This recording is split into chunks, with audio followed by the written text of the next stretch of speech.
Hey, twin. So glad to see you. Thanks for stopping by. Really appreciate you clicking on this video and sharing this energy with me. I'm just out doing the laundry, as I tend to do, and I had gotten hurt over the weekend. My niece and nephew came down from upstate to visit for their winter break, and on Saturday I picked them up from their aunt's house and we went to Monrovia Canyon Park. Oh, there's a dog just shitting over there. Okay, anyways, don't watch, I'm not watching. Anyways, we went to Monrovia Canyon Park because they're having like an art event, and then I asked the kids if they wanted to explore the trail a little because I had walked that trail before and it's not too difficult for kids, but just crossing the creeks and stuff is the most difficult part. And my nephew needs assistance because he is ASD too, and I didn't want his shoes to get wet, so I was helping my youngest to cross, and my niece had already crossed and got her shoes wet, and she was helping my youngest to finish crossing, and I was like, I should just go the way she went because it was more level. I was like, oh, my shoes are gonna get wet, which is stupid because they're dogs and you can just condition them after or throw them away, like whatever, who cares? But I decided to follow my son, and when I stepped on the rock that he stepped on, I mean, we weigh much more than he does, and right when I stepped on, I was like, I'm gonna fall. So I twisted my body so that I took the fall and not my nephew, because, you know, he was in front of me. I didn't want to crush him. And busted up my left knee and my right arm. My forearm hurts a little bit. It's okay though. I mean, I have some rest. I'm resting, of course, and taking care of myself because I'm the only one who does. But I had told my niece, I was like, you know, it's probably the best that I got hurt right at the beginning and we turned back and go, because if we kept on going, one of you may have gotten hurt. And my nephew was also sick, and he ended up passing the norovirus to my youngest. And like in the middle of the night on Monday, my youngest got up and he was vomiting everywhere. So that was fun to clean up. But went to 2 urgent cares yesterday, one for him and one for me. And when I went, you know, he stayed at home with his brother to rest, and I went by myself because I knew they were gonna take x-rays to make sure nothing's fractured or broken, and thankfully nothing is. It's just pretty bad contusion on my left knee, and my right forearm just has some strain to it. But they were like, I mean, I had gotten x-ray with my youngest when my right wrist was hurting me a lot. It was giving me a lot of pain in the first trimester, and I mean, they have to make sure you're pregnant or not, and they had me sign a waiver saying that I wasn't pregnant, you know, that everything's fine, I can take the x-ray, which I had an x-ray while pregnant. So I'm like, I don't know, it's an urgent care, so maybe they have different procedures or whatever. And the x-ray tech, even after seeing my signed waiver, she's like, are you sure you're not pregnant? And I was like, girl, there is literally no way that I can be pregnant. I go, at this point, it's gonna be divine intervention if I am pregnant. And she's like, oh, okay. She's like, well, I mean, it's happened before. I go, yeah, and it could definitely happen again. I go, but I just had my period, so like, you know, I'm pretty sure. I mean, you can menstruate during the first trimester. Everyone's physiology is different. But I mean, I haven't been with anyone since my last ex, and have not done anything, not dated anybody for what, it was like going on a year and a half now. So I mean, people reach out to me energetically all the time, but really the only one who's physically tried to bridge the gap is my former husband, and that's because we have children. But I shut that down quickly with him, and I told him literally, if we didn't have the kids, he would never see me again. We would never be speaking. And once my youngest is of age, I don't intend to interact with him much beyond, you know, life events for our children. And even then, but I'd rather die alone than go back to any of the people that I've dated. And there's people who reach out to me energetically that I haven't dated. Like, I had met this guy earlier in the year at an event in Whittier, and we connected because he was wearing a Descendants shirt and had a Descendants patch on my shorts, and he was running the taco stand next to the booth that I was sharing with Kathy and Davina. So I went over there to order some tacos, and we were talking, and like when he reminded me of two people. He reminded me of two people from my past, like blended together. And I was like, okay, that's kind of a red flag for me. I go, and then when we were talking and I was ordering the food and he smiled, right then and there I knew that he's definitely not gonna go anywhere. Like, this is just, we're meeting and that's it. We're at this event and that's it. And we didn't speak at the end of the event either. But like a couple months ago, he popped up in one of my dreams. And I don't remember my dreams very much. Like, I'm not allowed to remember every dream that I have, because if I do, I literally will take over the world. But I remember him in the dream, and the way we were talking, it was that he was trying to put on someone else's energy. So, I mean, I just released that. But I had seen my former friend that we were gonna open a cafe with, and he kind of ghosted me after he came back from Japan at the end of 2024. And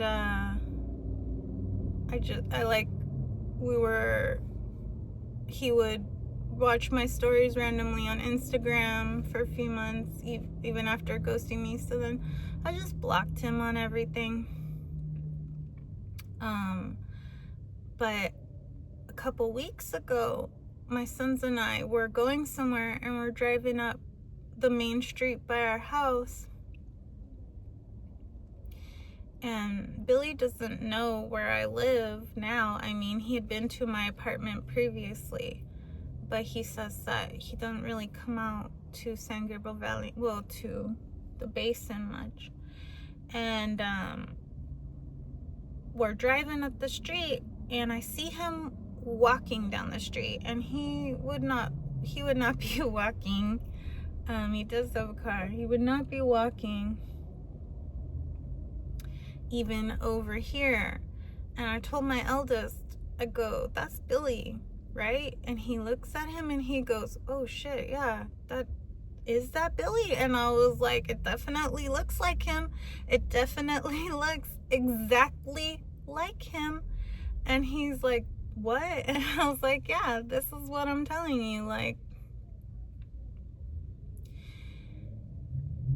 when I had seen the fairy with my youngest son, you know, I can feel that 85% of people believe me when I tell them. And my eldest, I feel that he half believed us.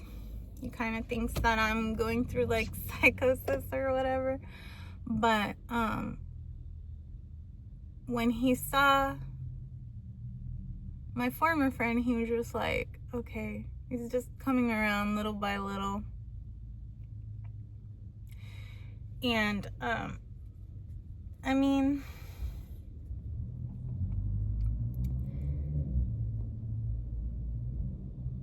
we can't go back, twin.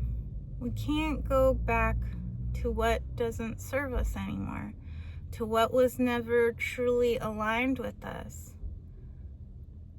All the steps that we've taken up to this point, all the people along the way that we've interacted with and are no longer interacting with, have served their purposes for our growth, have served their purposes for our progress. They've allowed us to play out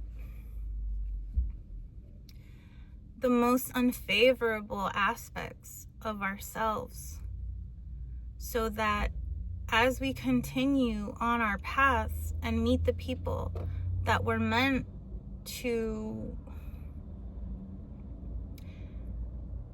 interact with for a more extended period of time, for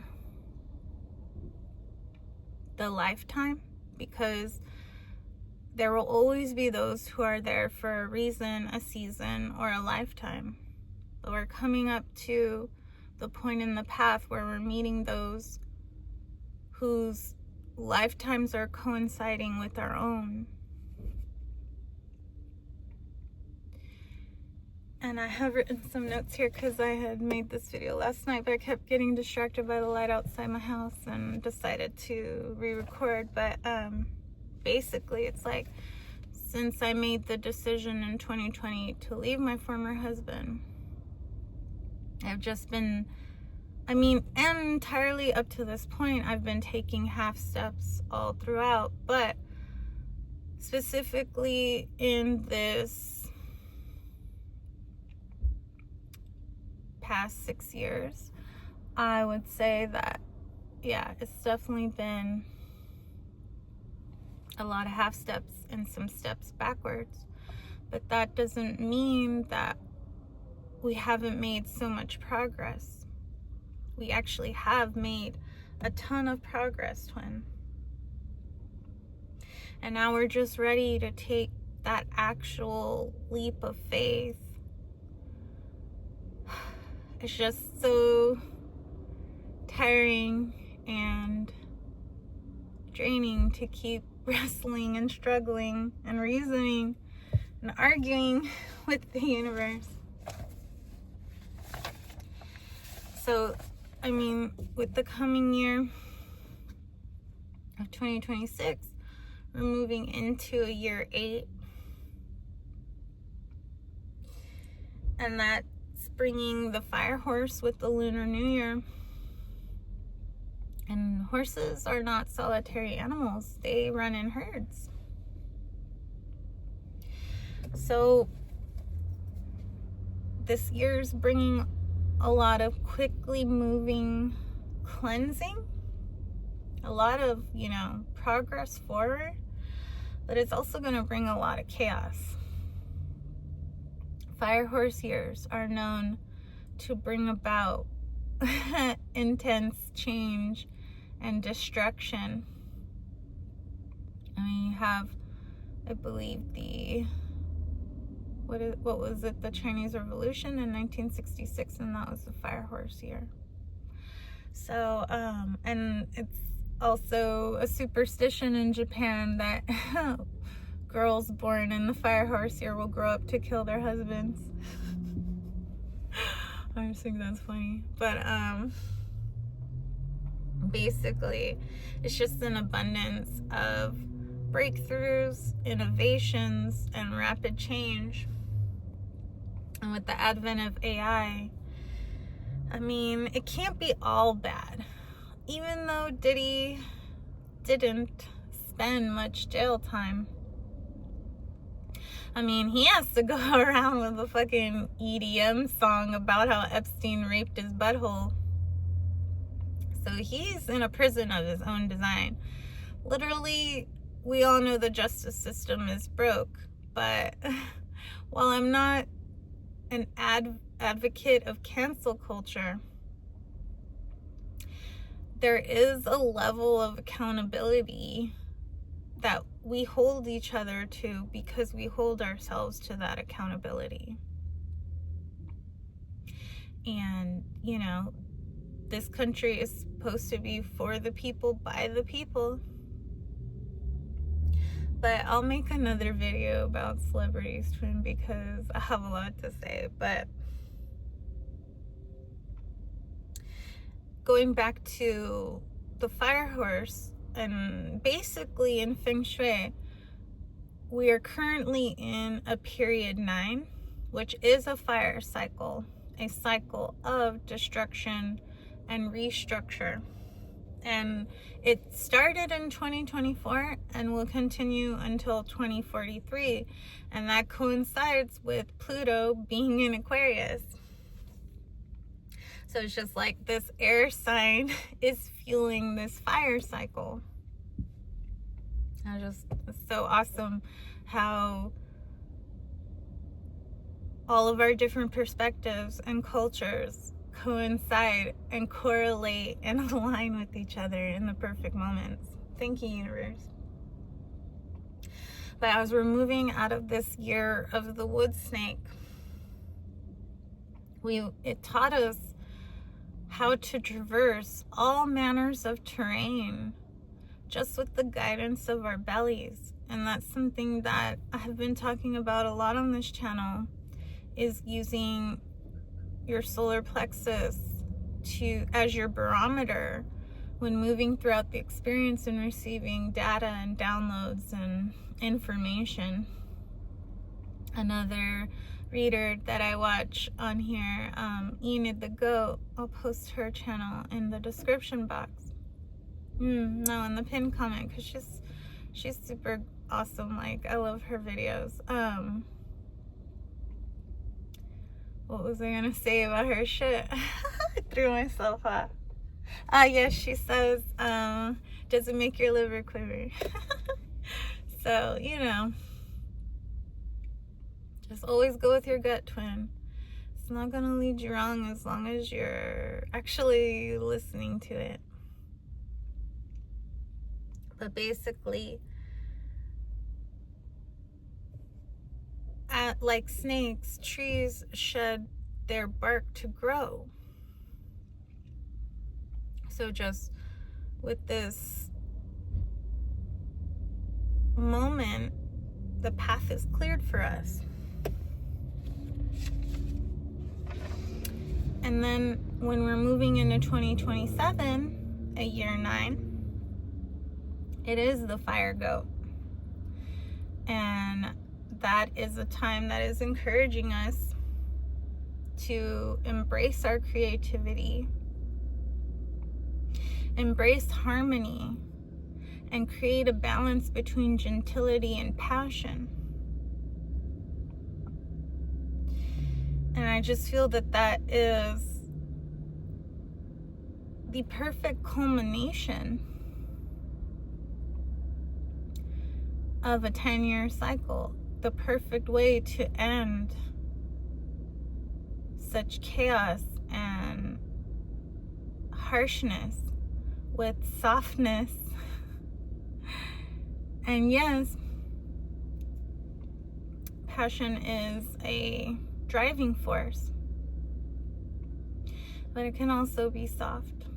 It can also be gentle.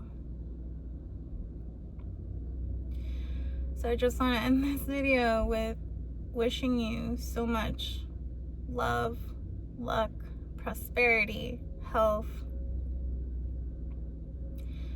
and all the time to do everything you want in the coming year, twin.